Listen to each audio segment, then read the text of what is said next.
Wyoming Territory, 1887. The wind howled down from the Bighorn Mountains, kicking up dust as the townsfolk of Red Birch slammed their doors shut and turned their backs.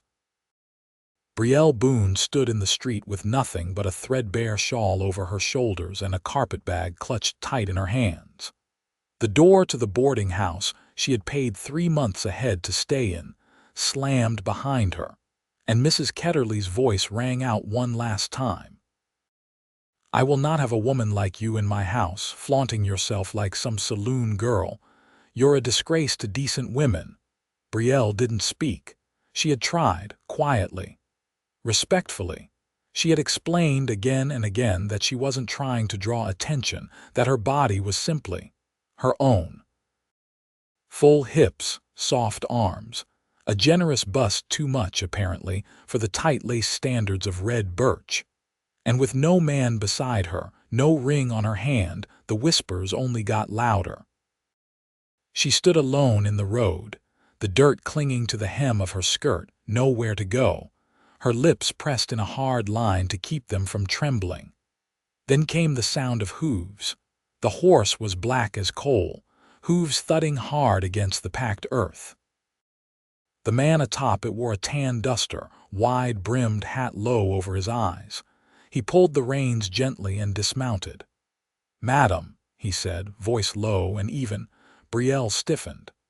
She turned just enough to see him, expecting judgment, another stare. Instead, his gaze was steady, not greedy, not cruel. "Just kind. You all right?" he asked. She swallowed. "I will be." He looked to the closed door. "They throw you out," she nodded once. He took a slow breath, jaw tightening. "Because of how you look?" "Yes." He stepped closer, eyes never leaving hers. "I've been asking God for a long time to send me someone real, not perfect, not quiet, just real." She stared at him. "Why are you telling me this?" "Because," he said, "I think you might be the one I prayed for." Brielle felt like the ground had dropped out from under her. This stranger in the middle of the street speaking like her heart mattered. She blinked. "You do not know me." "Maybe not," he said, "but I know what I see, and I do not turn away from what I asked heaven to send." He extended his hand. "My name is Callen Hart. I have a ranch west of here. I have room, and I never throw good people into the street." "I'm not looking for charity," she said, jaw tight. "Neither am I," he replied. "I am offering work and a roof, and if you want it, a second chance." The silence stretched long. Then Brielle shifted the bag higher on her shoulder and took his hand. Callen's ranch sat in a wide valley, tucked between cottonwoods and the winding gray Elk River. The house was 2 stories, plain but sturdy, with a wraparound porch and smoke curling from the chimney. Behind it, the barn stretched wide, herds scattered in the distance. He tied off his horse and helped her down without a word. She stepped onto the porch and let out a long breath she hadn't realized she was holding. "I sleep in the bunkhouse most nights," Callen said, opening the front door. "But the house has 2 rooms. You can take the one upstairs." Brielle stepped inside. The warmth from the hearth hit her first, then the smell cedarwood and something faintly sweet. She looked around. Everything was clean, lived in but clean. "I can cook," she said, setting her bag down. "And mend. You have shirts needing patching. I can do that." He gave a small nod. "I would not say no to help." That night she cooked beans with salt pork and fresh bread from what she found in the pantry. They ate in silence, but it was not uncomfortable, just quiet. Afterward, he stood to take the plates. "You do not have to wait for me to fall apart," she said suddenly. "I know most men think women like me are just waiting to prove them right." Callen looked up. "I do not see a woman who will fall apart." "Then what do you see?" He met her eyes. "Someone who has carried too much alone." She said nothing. But when he offered his hand again just to help her rise from the table, she took it. The next days settled into rhythm. Brielle rose early, stoked the fire, washed clothes, and helped in the kitchen. Callen never once looked at her with pity. He asked questions slowly. waited for answers. He told her about the ranch, losing his brother to a fever 5 years ago, and how he inherited the land after their parents passed. He had been alone ever since. One morning she found him in the barn mending a broken fence rail. She rolled up her sleeves and joined him. "You do not have to do this," he said. "I want to." He handed her a hammer. She pounded in the nail, firm and unbothered. "You think women like me should not be out here. I think women like you are the reason men like me do not give up." She looked at him, then really looked, and something shifted. One evening, a storm rolled in, loud and sudden. She sat by the window watching the rain. Callen joined her, handing her a mug of coffee. "You miss wherever you came from?" he asked. She shook her head. "No one missed me when I left. They said I was too much, too soft, too loud, too big." Callen leaned forward. "You are not too much of anything. You are enough." The words cracked something open. She looked at him, vulnerable and raw. "I do not know how to believe that." "I will believe it for you," he said, "until you can." She stared at him, heart pounding. Then she leaned her head on his shoulder. He did not move away. Every day after that, the space between them narrowed. He brushed her hand when passing her a plate. She laughed at his dry jokes. One afternoon, she fell asleep under the cottonwoods, and he covered her with his coat. They did not speak of love. But it was growing, steady and sure, like spring under the snow. One night she came out to the porch after washing up. The moon hung low, casting everything in silver. Callen stood there, arms crossed, looking at the stars. "You prayed for someone like me?" she asked quietly. He turned. "No," he said. "I prayed for you." Her throat tightened. "I never thought I could be wanted," she whispered. He stepped closer. "I do not want you because you are easy or sweet or soft. I want you because you are strong. Because you stayed kind even when they tried to break you." Brielle's eyes filled. He reached out, slow and careful, and touched her cheek. "I want you beside me, every morning, every night." She did not answer with words. She kissed him. And when he kissed her back, it was not rushed or hungry. It was steady, sure. Like a vow, she was not too curvy or too much. She was just right, and he had always known. The wind had settled after the storm, and the pasture carried the scent of wet earth and early spring. Callen stood beside the corral, watching a young roan test the fence line. His thumb rubbed the edge of the post, worn smooth from years of weather. Behind him, the screen door creaked open. He didn't turn. "Your mare's favoring her left hind," Brielle said. Callen glanced over his shoulder. "You saw that from the porch." She stepped wrong coming up from the creek. "Might be a stone bruise." He nodded once. "I'll have a look come dusk." Brielle stepped down into the yard, her skirts tucked up a bit to keep from dragging in the mud. She carried a folded rag and a tin of salve. "I can tend her, if you're busy with the fencing north of the ridge." Callen took a breath. "You've been watching the horses often enough to see when one starts limping." He let out something close to a chuckle, brief and low. "She's yours then." "That's how it works around here." Brielle blinked. "Mine.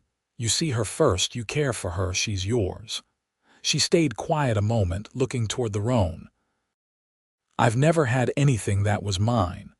"Well," he said, "now you do." The sun peeked through a gap in the clouds, lighting the grass in dull gold. Brielle stepped closer, her voice gentler than before. "That salve'll sting some. She's likely to be testy. She's a horse." "She'll forgive." Brielle raised an eyebrow. "You sure?" Callen shrugged. "You forgave." She hesitated. "I haven't decided that yet." He smiled without showing teeth. "Fair enough." They stood side by side, watching the roan paw the ground. "This place," she said, "it's different than I thought it would be." "How so?" "I expected to have to prove I was worth the space I took up. Work harder, speak softer, make myself smaller." Callen didn't look at her. "You're not here to shrink." She was quiet. "You're not a burden, Brielle. You're a woman who came through fire. She turned her face toward him. What if the fire's not done with me? He met her gaze. Then we walk through it together. That night, Callen found her in the barn brushing the roan. The horse stood still under her hand, eyes half-lidded. You were right, Brielle said. Stone bruise along the frog. I'll wrap her hoof in the morning, she nodded. I already cut burlap for it. He leaned against the stall gate. You always this prepared, I had to be. When you've got no one looking out for you, you learn to think ahead. Callen rested his forearms on the wood. You do now. Brielle didn't answer right away. Then she asked, Why me? He considered the question, running a hand along the grain of the gate. Because you see things most folks don't. You notice a limp before it turns to lameness. You speak when it matters. That takes strength. She set the brush down. That's not what most men want. Most men are fools. They walked back to the house under a sky littered with stars. A coyote called from the ridge, and somewhere distant, cattle shifted in the dark. Inside, Brielle lit the lamp and turned down the wick. Callen stood by the door, hat in hand. I'll be early to the range tomorrow. Might not be back till supper. I'll have it ready. He stared at her for a moment, then said, You don't need to stay. I know. You could leave, find a place with more people, more to do. She stepped closer. I didn't come here for distractions. He set his hat on the peg. Then why did you stay? She took a breath. Because when you looked at me, I didn't feel like something to be fixed. He looked down at her hand where it rested near his. You're not. You're whole. I want to believe that. Then I'll keep telling you. Every day. She reached for his hand, fingers brushing his. I'm not used to gentle, I know. She looked up at him, but I want it. His voice came low, steady. Then we'll build it.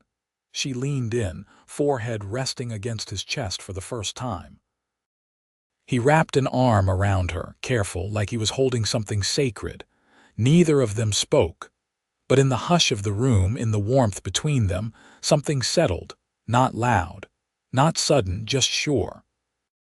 By late May, the grass had grown thick and green around the creek beds, and the cottonwoods shimmered with new leaves. The days stretched long, and the heat settled in deep by afternoon, heavy enough to slow the cattle even in the shade. Brielle stood barefoot in the yard, her hem pinned up to her knees, scrubbing linens on the washboard Callen had carried down from the attic. Her arms ached, but it was the kind of ache that came from doing something that mattered, and she didn't mind it. Callen came around the side of the barn, a coil of rope over his shoulder and dust on his shirt front. He watched her for a moment, then stepped to the trough and dipped his hands, scrubbing the grit from his fingers. You ever work cattle up close? He asked, drying his palms on his thighs. I've helped birth calves back in Nebraska, she said without looking up. With a midwife who kept a few head, she taught me how to check the cord and keep the cow calm. He leaned against the post. We've got a heifer due any day. You'd know what to watch for. I can make time, she said, wringing a sheet hard enough to make her shoulder twinge. Callen crossed the yard and took the linens from her hands without asking. You've done enough for today. I don't mind the work, she said, reaching for the next cloth. I know. That's not why I'm saying it. She hesitated. Then why? He looked down at the soapy water, then back to her. Because I want you to rest sometimes, not just survive. She swallowed, not used to being told to take her ease. I'm not sure I remember how. Then we'll relearn it together. She stepped back, wiping her hands on her apron. What's the heifer's name, Junie? My brother named her the spring before he passed. Brielle's face softened. You still call her that? I do. He met her eyes. Some names don't need changing.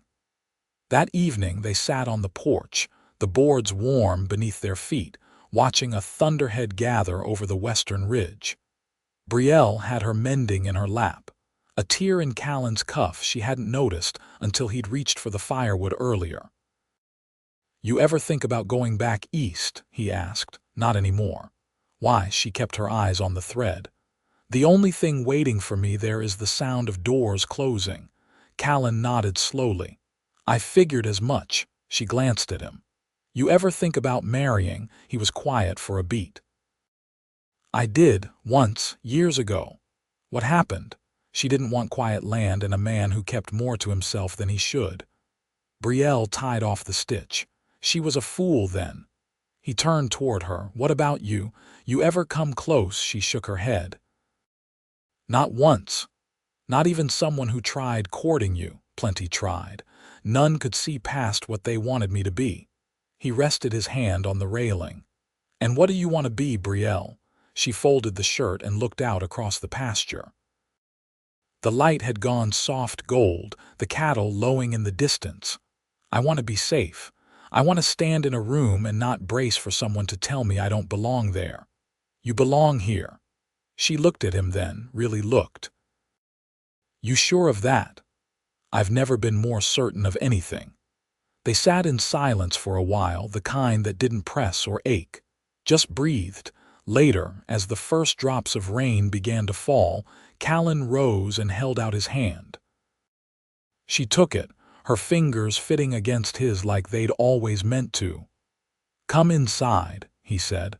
Let the storm pass around us for once, and she did.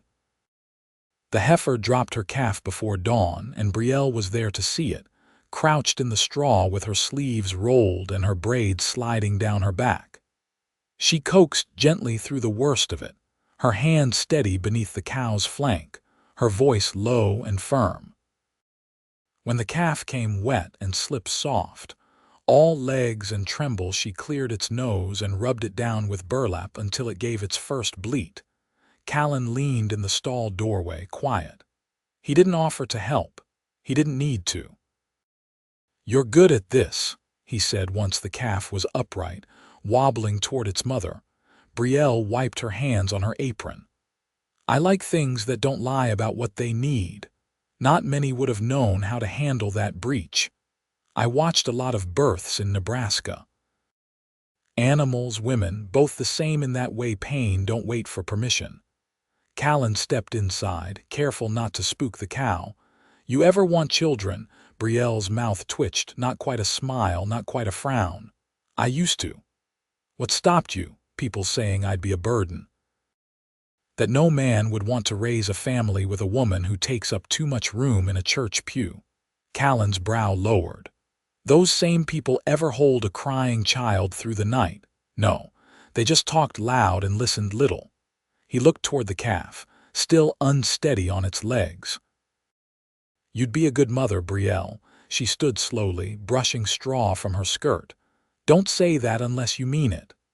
I don't say much I don't mean. They left the barn together, boots crunching over frost-hardened ground. The sky was pale with morning, and the first birds had begun calling from the cottonwoods. Later, she set bread dough to rise on the back of the stove and started boiling the wild greens Callen had brought in from the fence line. He stood by the window, pulling burrs from his cuffs. You ever miss talking to someone who knew you before? Brielle didn't look up. Before what? Before you had to start proving everything. She set the spoon down. No one really knew me before, not in a way that counted. Callen watched her a moment. Then I'd like to be the first. She turned, wiping her hands on a flour sack towel. You're not afraid of what you'll find. No, not even the parts I've tried to forget. He stepped closer. Especially those. She didn't answer right away. Then, voice low, she said, I was supposed to marry a man once. My father arranged it, a storekeeper's son. He didn't touch me, but he made sure I knew what he thought of my shape. Said he'd never be able to walk beside me without shame. Callen's jaw tightened. I left 2 weeks before the wedding, she continued. Took a stage west with what I had. I don't know if my father ever forgave me, but I never once regretted going.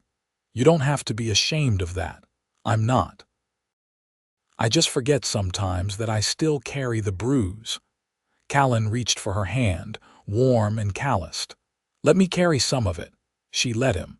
That night she lit the lantern in her room but didn't close the door.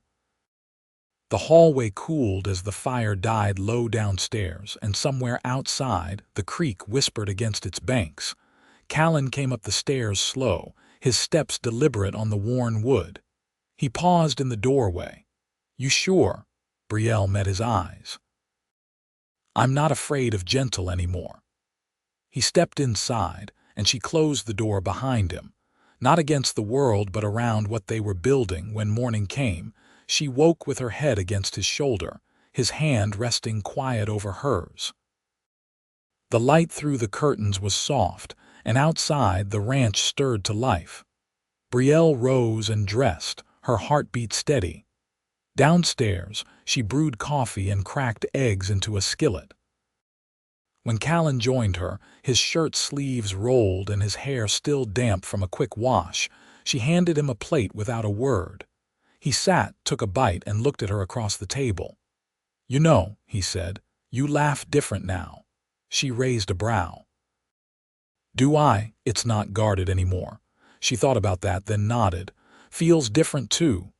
He reached across and touched her wrist. "You ready to stay?" She didn't hesitate.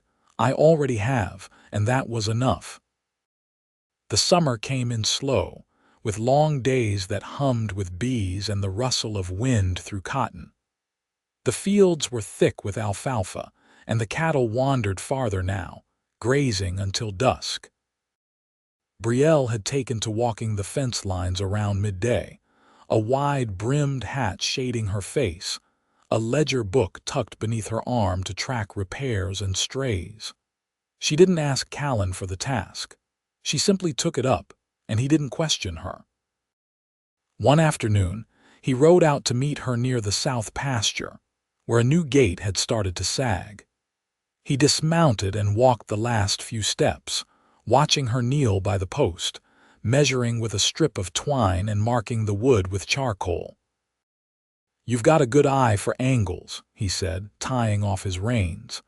"I used to help my uncle build porch steps," she replied, brushing her skirt clear of dust. "He never trusted my father to do anything straight." Callen crouched beside her, examining the hinge. "You think it'll hold another month, if you reinforce it with a second brace, maybe. But if you wait for the next hard rain, it'll give." He stood, offering his hand. "Then we'll fix it this week." As she rose, the wind shifted, and he caught the scent of her faint lavender from the soap she'd made with lye and dried petals. She caught him still watching her and gave a quiet glance, something unreadable behind her eyes. "I don't mind the solitude here," she said, voice lower. "But I wonder sometimes when winter comes again what it'll ask of us." Callen didn't look away. "It'll ask the same of us as always: patience, grit, and the will to keep warm together." She reached for the reins of his horse, smoothing her hand down the gelding's neck. "You think we'll hold? I think you and me," he said. "We're made of the kind of stuff that doesn't splinter just because the nights get long." She nodded once, then turned toward the ridge. "There's a hawthorn tree blooming up there. You can smell it from halfway down. I think it'd be a good place for something." "What sort of something?" Her mouth curved, not in amusement but in certainty. "A chapel," he blinked. "You want to build a chapel, not for sermons, for vows." Callen stepped closer, his boots silent in the grass. "You asking me something? I'm telling you," she said. "I've walked this land long enough to know where I belong." He didn't rush it, just pressed his hand against hers, thumb stroking the edge of her palm. "Then I guess I'd better start carving a ring." Her breath caught. "You'd make it yourself?" "I've never let someone else shape what matters to me." 2 weeks passed, and in the quiet hours between fencing and feeding, Callen worked by lantern light with scrap silver from his mother's old brooch, hammering and shaping until the curve fit just right. He didn't tell her. He didn't need to. Brielle, meanwhile, stitched her own, offering a linen blouse embroidered with thread dyed from walnut hulls, the sleeves long and the collar soft. She'd cut it close to his shoulders and left space at the cuffs for growth, just in case he put on more muscle before the next frost. They didn't tell anyone in town. There was no minister, no congregation. But on a clear morning in late July, they climbed the ridge with 2 chairs and a basket of bread, and they stood beneath the hawthorn tree, its blossoms nearly gone, the last few clinging like lace. Callen held out the ring. "I don't have a Bible," he said, "but I have my word." Brielle reached for his hands, her voice steady. "I don't have a veil, but I've got my truth." They spoke their promises without flourish. No one watched but the wind and the birds and the sound of a hawk calling far off. When they kissed, it was quiet and long, and full of the kind of peace neither had ever dared believe would last. That night, they went home to the ranch as man and wife. Not with fanfare, but with the hum of crickets and the warmth of shared breath beneath a quilt she had pieced herself. Autumn came, and with it the harvest. They planted root vegetables and stored jars of plum preserves and wild onion. Callen built a cradle from pine and set it near the hearth without comment, and Brielle didn't ask if he did it for someday or soon. She just ran her fingers along the smooth rails and smiled. When snow fell, thick and drifted, they stayed close.